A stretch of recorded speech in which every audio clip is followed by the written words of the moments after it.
اعوذ باللہ من الشیطان الرجیم، بسم اللہ الرحمن الرحیم۔ سورہ یوسف چل رہی ہے، پارہ نمبر 12، رکوع نمبر 6 میں دیکھیں آج کیا موضوع چل رہا ہے۔ وقال المالک، اور کچھ عرصہ بعد ایک روز کہا بادشاہ نے، انی ارا سبع بقرات، میں دیکھتا ہوں خواب میں کہ 7 گائیں ہیں، سمان موٹی تازی، یا کلوہن انہیں کھا رہی ہیں، سبعون ایجافن 7 دبلی یعنی کمزور گائیں انہیں کھا رہی ہیں، وسبع سنبلات خضر اور سبز ہوشے ہیں 7، واخر یابسات اور دوسرے 7 خشک اور سوکھے ہوئے ہیں۔ یا ایھا الملأ، اے درباریو، افتونی مجھے بتاؤ، فی رؤیایا تعبیر، ان کنتم للرؤیا تعبرون، اگر تم خوابوں کی تعبیر بتا سکتے ہو تو مجھے بتاؤ کہ یہ کس طرح کا خواب ہے۔ پیچھے ہم کل کے لیکچر میں دیکھ رہے تھے، سبق میں، رکوع میں، کہ حضرت یوسف علیہ السلام جب قید خانے میں آتے ہیں تو ان کے ساتھ 2 اور بھی قیدی ان کے جو کیبن ہوتا ہے اس میں ہوتے ہیں، تو ایک دن وہ خواب دیکھتے ہیں، اپنا اپنا خواب دونوں جب آپ سے بیان کرتے ہیں تو آپ انہیں فرماتے ہیں کہ جتنی دیر میں تم کھانا کھاؤ گے اتنی دیر میں تمہیں یہ کھانے کے بعد تعبیر بتاتا ہوں۔ تعبیر بتانے کے لیے جب آپ بیٹھے تو آپ نے سب سے پہلے اپنا وہ حق ادا کیا جو اللہ نے آپ کو، آپ کے ذمہ داری لگائی تھی، یعنی اللہ نے آپ کو پیغمبر بنایا تھا۔ تو پیغمبر کی کیا شان ہے کہ وہ سب سے پہلے اللہ کی وحدانیت کا بیان کرے۔ عام طور پہ بھی ہماری زندگی کا جو سینیریو ہے، سیٹ اپ ہے، وہ اس طرح کا ہونا چاہیے کہ سب سے پہلے ہمیں اللہ کی ذات کو ہر قسم کے شرک سے ماورا سمجھنا چاہیے، ماورا رکھنا چاہیے، یعنی جو ذات خدا بندی ہے وہ اور کوئی ذات نہیں ہے۔ اگر ہم کہیں کہ خدا ہے اور خدا کے ساتھ یہ ہے، جس طرح کہ آج کل ہمارے جو شاعر ہیں نا وہ اکثر ایسے سانگز لکھ دیتے ہیں، ہمارے تو نہیں، خیر کفار کے، وہ جن کا عقیدہ نہیں ہے، ہم لوگ انہیں بڑا پروموٹ کر رہے ہوتے ہیں کہ اللہ رب العزت کی ذات کے ساتھ کسی کی مثل بیان کرنا بھی جائز نہیں ہے۔ اللہ نے خود اپنی مثال دی ہے ماں کی محبت سے، ماں سے نہیں اپنے آپ کو تشبیہ دی، ماں کی محبت کو اپنی محبت کے ایکول بھی نہیں قرار دیا۔ اللہ نے فرمایا کہ میں اپنے بندے کے ساتھ 70 ماؤں سے زیادہ محبت کرتا ہوں۔ یہ حدیث قدسی ہے۔ رسول پاک صلی اللہ علیہ وآلہ وسلم نے حضرت عائشہ صدیقہ سلام اللہ علیہا، وہ جب حیران ہوئی کہ یا رسول اللہ صلی اللہ علیہ وآلہ وسلم، میں نے آج بڑی عجیب چیز دیکھی ہے۔ سرکار نے فرمایا عائشہ کیا عجیب دیکھ لیا؟ تو انہوں نے عرض کی یا رسول اللہ علیہ الصلوۃ والسلام، آج میرے پاس ایک عورت آئی، اس کے ساتھ 2 بچیاں تھیں، انہیں بھوک لگی ہوئی تھی، ماں بھی بھوکی تھی، بچیاں بھی۔ ہمارے کشانہ اقدس میں سوائے کھجور کے کچھ بھی نہیں تھا، تو میں نے وہ کھجور ہی ان کو پیش کر دی۔ ماں نے کھجور کے 2 ٹکڑے کیے، ایک اپنی ایک بچی کے منہ میں ڈال دیا اور دوسرا دوسری کے، اور خود بھوکی کی بھوکی رہ گئی۔ یہ پیار ماں دا انوکھا ڈٹھا صادق، کھاندا پت تے ماں پہ رج دیے۔ تو سرکار علیہ الصلوۃ والسلام، میں سمجھتی ہوں کہ ماں کی محبت سے زیادہ دنیا میں کچھ ریئر نہیں ہے، کچھ نایاب نہیں ہے۔ تو آقا علیہ الصلوۃ والسلام مسکرائے اور فرمایا کہ عائشہ تمہیں اس سے زیادہ عجیب چیز نہ بتاؤں؟ تو حضرت عائشہ صدیقہ نے عرض کی کہ سرکار اس سے زیادہ عجیب کیا ہو سکتا ہے؟ تو سرکار علیہ الصلوۃ والسلام نے فرمایا عائشہ، اس سے زیادہ عجیب بات یہ ہے کہ میرا رب اپنے بندے کے ساتھ 70 ماؤں سے زیادہ محبت کرتا ہے۔ یعنی یہاں پہ بھی اگر ہم یہ کہیں نا کہ رب کی اور ماں کی محبت کی مثال سیم ہے، ایسا نہیں ہے۔ مائیں بھی لاپرواہ ہو جاتی ہیں۔ فی زمانہ جس صدی سے ہم گزر رہے ہیں، ہم نے کتنے ہی کیسز سنے ہیں کہ ایک ماں نے اپنے بچوں کو زہر دے دیا، ماں نے بچے دریا میں پھینک دیے، ماں نے بچے قتل کر دیے، ماں نے بچے جلا دیے۔ ریسنٹلی ہم آزاد کشمیر بمبر کا واقعہ سن رہے ہیں کہ ایک ماں نے اپنے بچوں کو پہلے مارا، پھر ان کو تیزاب جلا کے ان کی ڈیڈ باڈیز جو ہے وہ پھینک دی، تیزاب کے ساتھ جلا دی۔ تو مائیں بھی وہ دل پہ پتھر رکھ لیا کرتی ہیں، مائیں بھی بے وفا ہو سکتی ہیں، لیکن رب کی ذات ہمیشہ ہی بندے کے ساتھ وفادار ہے۔ انسان سوچتا ہے کہ میرے ساتھ ایک واقعہ ایسا ہو رہا ہے کہ میں ڈیزرو نہیں کرتا، لیکن ہو سکتا ہے ہم صرف ایک پھول کی رٹ لگا کے بیٹھے اور اللہ پورا گلستان دینے پہ تیار ہو۔ تھوڑا اس کی پلاننگ میں تھوڑا سا کہیں ہرڈلز آتی ہیں، اور وہ اس لیے نہیں آتی کہ وہ اپنے بندے پہ ظلم کرنا چاہتا ہے، وہ اپنے بندے کو کچھ نوازنے کے لیے تیار کر رہا ہوتا ہے۔ کبھی ایسے ہوتا ہے کہ سختی ملنے کے بعد جو آسانی ملتی ہے نا، اس کی بڑی قدر ہوتی ہے۔ اور جو کسی قسم کی سختی نہیں دیکھتے، جو کسی قسم کی پریشانی نہیں دیکھتے، جس نے بھوک نہیں دیکھی، جس نے ٹھنڈ صرف کھڑکیوں سے ملاحظہ کی، اسے کیا پتا کہ ننگے پاؤں جو چلتا ہے اس پہ کیا تکلیف گزر رہی ہے۔ اور جس کو ہمیشہ ہی کارپیٹڈ روم ملے ہیں، اسے کیا پتا جو ننگے پاؤں گرمی میں جو تپتے جلستے روڈوں پہ چل رہا ہے اس کی کیفیت کیا ہے۔ تو جو تنگی کے بعد آسانی ملتی ہے، جو دشواری کے بعد راحتیں آتی ہیں، وہ انسان کو شاکر بناتی ہیں، وہ اللہ کے حضور اسے نیاز مند بناتی ہیں کہ یا اللہ تو دینے والا ہے اور لینے والے ہم سب ہیں۔ یعنی اللہ جو ہے اس کے ساتھ ہم کسی کو وہ کمپیریٹیو بھی نہیں کر سکتے۔ یہ ایک ایسی ذات ہے جس کا دنیا میں کوئی تمثیل نہیں ہے، جس کی مثال اگر کوئی ڈھونڈے گا تو وہ دائرہ اسلام سے خارج ہو جائے گا۔ تو پیغمبر نے بھی یہی چیز انہیں بتائی کہ کیا اتنے سارے جو بت ہیں وہ رب بہتر ہو سکتے ہیں یا ایک خدا کی ذات بہتر ہو سکتی ہے؟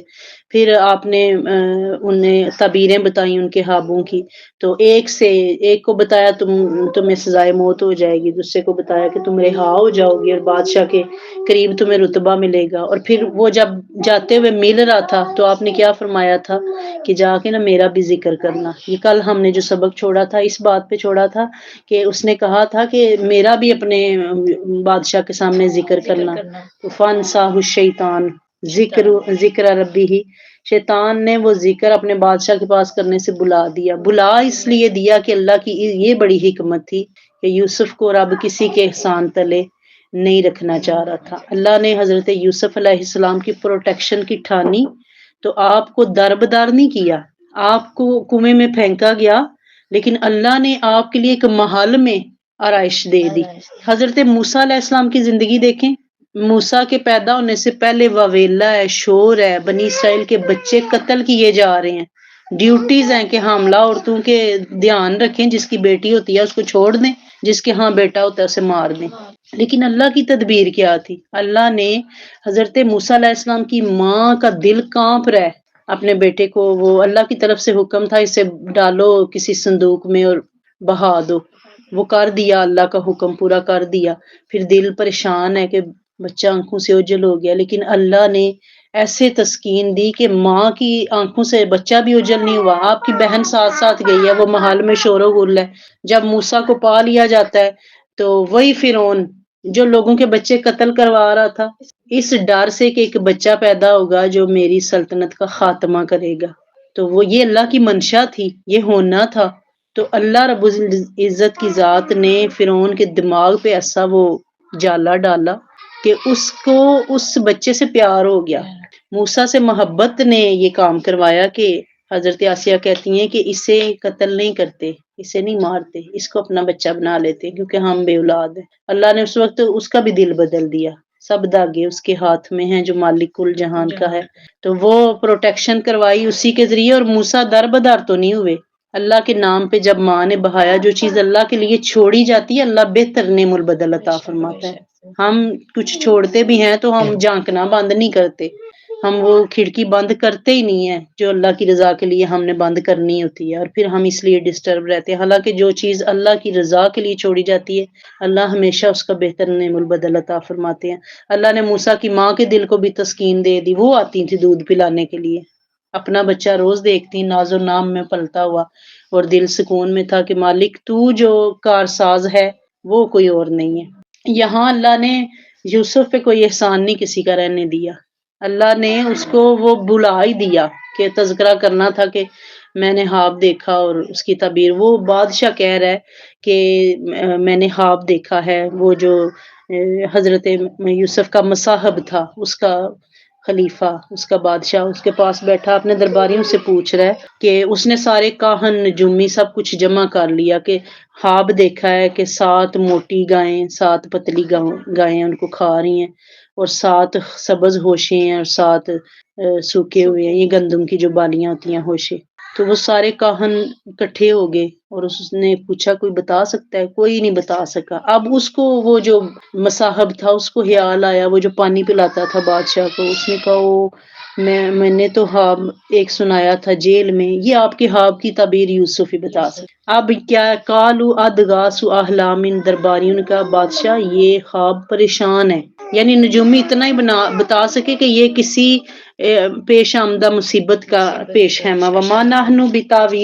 تعویل الاحلام بعالمین، اور ہم ان کی تعبیر نہیں بتا سکتے، یعنی انہوں نے اپنے عجز کا بھی اظہار کر دیا کہ ہم نہیں بتا سکتے۔ وقال الذی نجا منہما، اس وقت بولا وہ شخص جو بچ گیا تھا ان دو قیدیوں میں سے، وذکر بعد امۃ، کے سے اب اسے یوسف کی یاد آئی، انا انبئکم بتاویلہ فارسلون، ایک عرصے بعد اسے یاد آئی، کہتا ہے میں بتاتا ہوں تمہیں صحاب کی تعبیر، فارسلون مجھے لے چلو ذرا قید خانے تک، یوسف ایھا الصدیق، جانے دیجیے یوسف ہے صدیق، افتنا فی سبع بقرات سمان، بتائیے، یعنی پھر وہ بندوبست ہوا کہ اسے لے کے جائیں ذرا قید خانے میں، آفتینا فی سبع بقرات سمان یاکلہن سبع عجاف،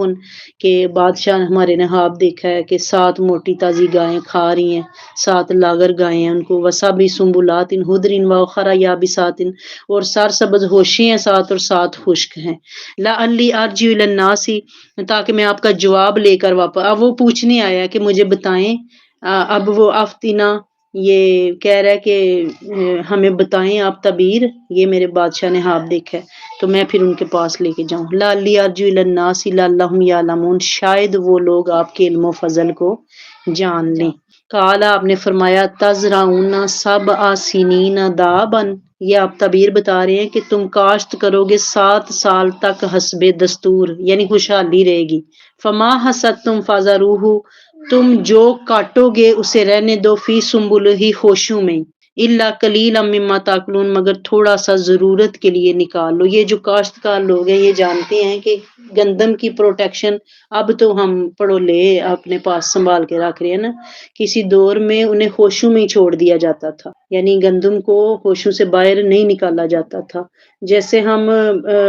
کاشت کرنے کے بعد وہ مشینیں لگاتے ہیں اور دانے لے کے آتے ہیں گھروں میں، اس سے پہلے وہ سٹوں میں ہوتی ہے، تو وہ اس کے پھر وہ بوسی الگ ہو جاتی ہے، جانوروں کے کام آتی ہے، تو اگر اس کو آپ پڑولوں میں پروٹیکٹ نہیں کرتے تو اس کو ویسے ہی پھر بوسی کے ساتھ ہی وہ سٹوں میں ہی چھوڑ دیا جاتا ہے۔ تو آپ نے یہ انہیں بتایا کہ جو 7 سال کاشتکاری، 7 سال تمہارے اوپر خوشحالی رہے گی اور 7 سال قحط سالی آئے گی، یہ خواب کی تعبیر آپ بتا رہے ہیں، تو اس کا طریقہ کیا کرو کہ اس نے ہوشوں میں چھوڑ دو، قلیلا مما تاکلون، صرف اپنی ضرورت کا تھوڑا سا نکالتے رہو، ثم یاتی من بعد ذلک صبر شداد، اس خوشحالی کے بعد 7 سال سخت آئیں گے، یا کل ما قدمتم،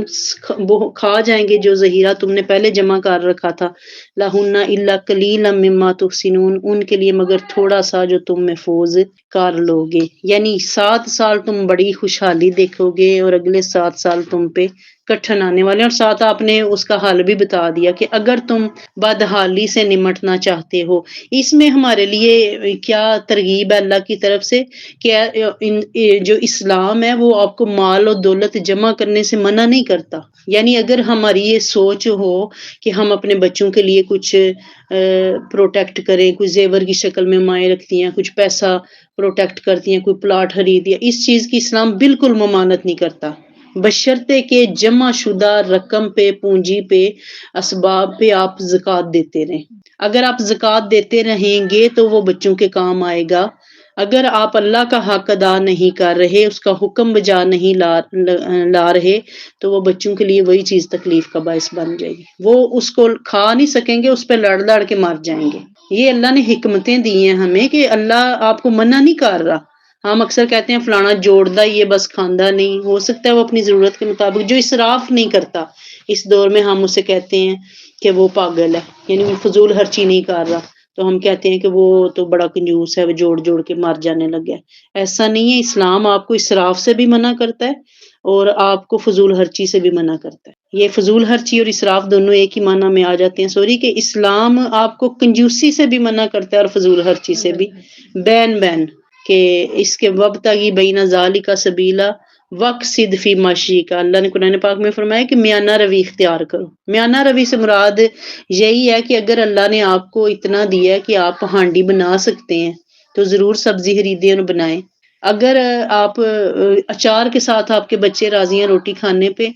تو آپ انہیں کھلائیں، لیکن یہ اگر انسان اپنا وتیرہ بنا لے کہ آج اس گھر سے لے کے کھا لوں گا، کل اپنے پیسے بچا لوں گا، کل اس گھر، حالانکہ استطاعت ہے، تو پھر اللہ کیا فرماتا ہے، جو اپنے لیے سوال کا دروازہ کھولتا ہے اللہ پھر اسے سوال کے پیچھے لگا دیتا ہے، اور جو یہ ٹھان لیتا ہے کہ یا اللہ تیرے دیے پہ راضی رہنا ہے، کسی سے مانگنا نہیں ہے، تو اللہ پھر اسے اسی میں قناعت اور صبر عطا فرماتا ہے، اور ساتھ پھر اللہ برکت بھی عطا فرماتا ہے۔ تو یہ چیزیں اسلام ان سے منع نہیں کرتا۔ آپ کیا انہیں طریقہ بھی بتا رہے ہیں، آپ کی تعبیر بھی بتا رہے ہیں، ثم یاتی من بعد ذالک عام، پھر اس کے بعد ایک سال آئے گا،